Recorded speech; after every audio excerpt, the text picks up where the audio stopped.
2026 বিশ্বকাপের ফাইনালে খেলবে ব্রাজিল। কথাটা 2 দিন আগেই বলেছিলেন ব্রাজিল ফুটবল দলের কোচ দরিভাল জুনিয়র। কিন্তু এই কথার একদিন যেতে না যেতেই বুধবার দলটি হেরে বসে বিশ্ব ফুটবলের শীর্ষ 60-এরও বাইরে থাকা দল প্যারাগুয়ের কাছে। যেন পরিস্থিতিটা রীতিমতো উল্টে গেছে 180 ডিগ্রি।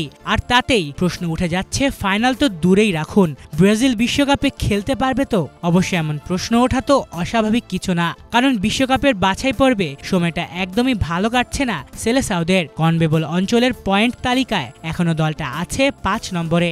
এমনকি বলতে গেলে নিজেদের স্মরণকালের সবচেয়ে বাজে সময়টা পার করছে তারা।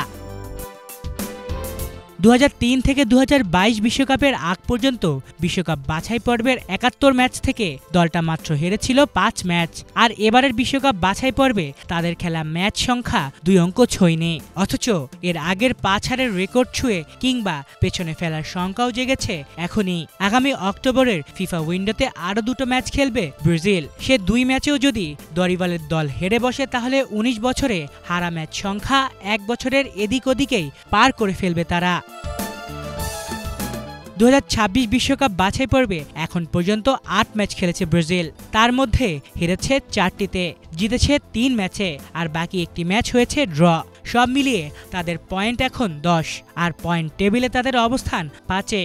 সমান পয়েন্ট নিয়ে ভেনেজুয়েলা আছে 6-এ। ব্রাজিল এগিয়ে আছে তাদের চেয়ে গোল ব্যবধানে, যে কারণে এখন তাদের সামনে শঙ্কা 2026 বিশ্বকাপের ফাইনালে অংশগ্রহণ নিয়ে। যদিও আগামী বিশ্বকাপে দল সংখ্যা থাকছে বাড়তি। 2026 বিশ্বকাপে লাতিন আমেরিকা থেকে সরাসরি দল খেলবে মোট 6টি। সেক্ষেত্রে 7 নম্বর দলেরও সুযোগ থাকছে বিশ্বকাপে খেলার। তবে তাদের আন্তঃমহাদেশীয় প্লে অফ জিতে আসতে হবে। আলিফ চৌধুরী, বাংলা ভিশন।